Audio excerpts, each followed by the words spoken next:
विद्यार्थियों यहाँ पर अगर मैं बात करूं तो अगर कोई जनरल, ईडब्ल्यूएस, ओबीसी, एमबीसी इन कैटेगरी से हैं तो यहाँ पर मैंने पहले भी सेफ स्कोर के बारे में यहाँ पर आपको बताओ, तो ये मेरा पुराना वाला वीडियो है, उसमें मैंने कहा कि अगर आप जनरल कैटेगरी हो तो 90% के टारगेट करना, ईडब्ल्यूएस हो तो 1-2 नंबर कम कर लेना, एससी एसटी वालों को 70-75 का टारगेट दिया और ओबीसी वालों को 85 का टारगेट दिया था मैंने। अगर ये चीज समझ में आई हो आप तो जो बच्चे ये कहा था वो करके आए, उनके तो बहुत ज्यादा फायदा हो गया है। अब यहां पर मैं बात करूं जो विडो कैटेगरी हैं, जो डिवोर्स कैटेगरी हैं, एक्स सर्विस या दिव्यांगजन हैं, अगर वो कोई भी विद्यार्थी 60 से 65 प्रश्न उसके अगर राइट हैं तो वो अभी भी सिलेक्शन की दौड़ में है। अब इससे ज्यादा अगर आपके राइट हो रहे हैं, 69 राइट हो रहे हैं, 70 राइट हो रहे हैं, 72 राइट हो रहे हैं, 75 राइट हो रहे हैं, 80 राइट हो रहे हैं, तो ये आपका प्लस है। पर इसके नीचे राइट नहीं होने चाहिए, कम से कम आपके 60 से 65 प्लस तो राइट होने चाहिए इन कैटेगरी वालों के। यहां पर बात करें ओबीसी और जनरल की बात करें, जनरल वाला जो विद्यार्थी हैं वो आप 85 के आसपास मान के चलो उसके राइट होने चाहिए, 80 से 85 उसके राइट होने चाहिए। कट कटाकर अगर आप जनरल कैटेगरी से हो तो 80 से 85 होने चाहिए, ओबीसी हैं तो आपके 80 के आसपास में राइट होने चाहिए कट कटा के, ईडब्ल्यूएस हैं तो भी आपके लगभग, एमबीसी और ईडब्ल्यूएस का अनुमान नहीं लगा सकते हैं, इनकी मेरिट कभी ऊपर रह जाती कभी नीचे रह जाती है, पोस्टों के अकॉर्डिंग रहती है, ठीक है ना। यहां पर आप तो भी अपने एक सेफ स्कोर की ओर मान के चले, तो आप मान के चले 75 से 80 सवाल आपके भी राइट होने चाहिए। यहां पर एससी और एसटी कैटेगरी की बात करें तो लगभग 70 के आसपास में आपके भी प्रश्न, क्योंकि यहाँ पर थोड़ी मेरिट ऊपर नीचे रहती है, जैसे मैंने यहाँ पर भी बताया था। कहाँ पर ये चीज़ मैंने यहाँ पर बताई थी कि अगर आप एससी कैटेगरी थे तो 75 के, एसटी कैटेगरी थे 70 के, तो यहाँ पर एसटी थोड़ा कम ले लेना, 70-75 दोनों के मिक्स के अंदर दे देता हूँ, 70 से 75। तो यहाँ पर ये टारगेट आप मान के चले, लास्ट 70-75 अगर आपके प्रश्न राइट हो रहे हैं तो आप एकदम अच्छी से सिलेक्शन की दौड़ में हैं। काफ़ी विद्यार्थी फ़ोन पे फ़ोन किए जा रहे हैं, सर आप बताएंगे तभी पता चलेगा फाइनल कट ऑफ, हमें तो मार्केट में डर लग रहे हैं, अलग अलग प्रकार के टीचरों ने अलग अलग प्रकार की कट ऑफ बता रखी है, सबका अपना अपना सोचने का तरीका होता है।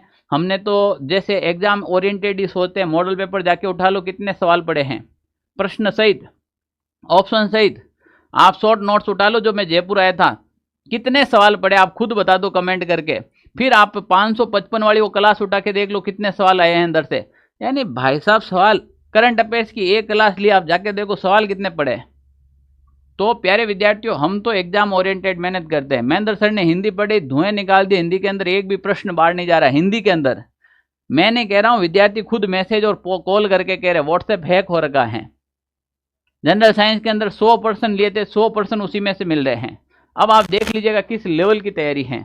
अगर प्यारे विद्यार्थियों आपका भी ये स्कोर हो रहा है, घबराने की आवश्यकता नहीं है, आपको तैयारी करनी चाहिए। यहाँ पर फाइनल कट ऑफ तो कर दी है हमने, ये मैंने पहले भी बताई है, पर यहाँ पर अब विद्यार्थी क्या करता है, सबसे बड़ी विद्यार्थी के सामने अब चुनौती क्या है कि सर हमने अब 4th ग्रेड का एग्जाम तो दे दिया है, पर अब हम आगे तैयारी किसकी करें। देखो प्यारे विद्यार्थियों, अगर आपके 70%, 80% या 85-75 जो भी प्रश्न राइट हो रहे हैं, इसका मतलब आपने कुछ न कुछ मेहनत तो की है।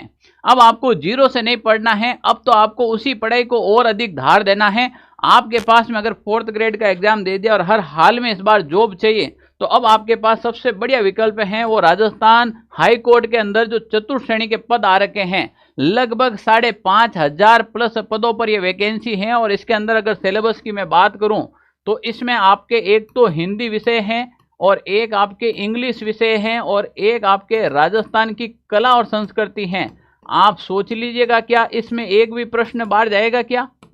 हिंदी महेंद्र सर अभी आपने पढ़ाई है, महेंद्र सर पढ़ाई है आपने, अभिषेक जी ने जो इंग्लिश पढ़ाई है और कला संस्कृति तो मैं खुद पढ़ाता हूँ, सिंगल प्रश्न बाहर नहीं जाने दूंगा, ये वादा करता हूँ।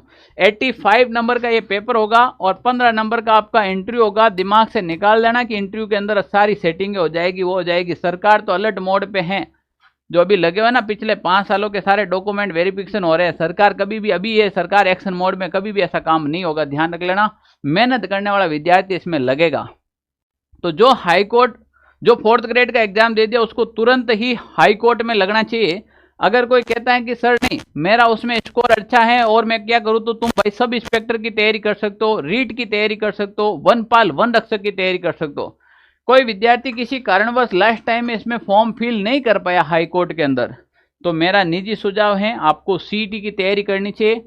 अगर आपका फिजिकल अच्छा है तो फॉरेस्ट गार्ड की करनी चाहिए। ये 2 अच्छी वैकेंसी है क्योंकि सीईटी का एग्जाम होने वाला है, या फिर आप थानेदार बनना चाहते हो, सब इंस्पेक्टर की यही है। तो प्यारे विद्यार्थियों, सबसे अच्छी वैकेंसी है वो राजस्थान के अंदर हाई कोर्ट की है, और हाई कोर्ट के बाद है तो राजस्थान सब इंस्पेक्टर की आपको पास है। अगर किसी के सीईटी नहीं कर रखा है, घबराने की आवश्यकता नहीं, ये फॉर्म भी नहीं भरा है, तो फॉरेस्ट गार्ड वन रक्षक की जो भर्ती है आप वो भी अटेंड कर सकते हो। सबसे इंपॉर्टेंट बात क्या है, नवरात्रा चल रही है और नवरात्रा का ऑफर भी चल रहा है। अभी ऑनलाइन सारथी के सारे बैचों पर 20% ऑफ चल रहा है, तो अभी आप जाकर इसको ज्वाइन कर लीजिएगा। 20% आपको नवरात्रा के ऑफर में ये उपलब्ध है, जल्दी से जाकर ज्वाइन कर लीजिएगा। Okay, thank you. आपका भी कोई भी मैसेज, कोई भी हो, प्रश्न हो तो कमेंट जरूर कीजिएगा, टेक्निकल टीम आपको जरूर सपोर्ट करेगी। अच्छा, कोई विद्यार्थियों को कोई भी प्रकार का इश्यू आता है बैच ज्वाइन करने में, या आगे मैं किसकी तैयारी करूं, सर मुझे मोटिवेशन चाहिए, मैं हताश हो रहा हूं, मैं निराश हो रहा हूं, या फिर मुझे अच्छा सा गाइडलाइन चाहिए, मैं किसकी तैयारी करूं, तो ये मेरे ऑफिस के नंबर है 92 16 77 71 62। इस नंबर के ऊपर आप क्या करें, कॉल या फिर व्हाट्सएप मैसेज कर सकते हैं।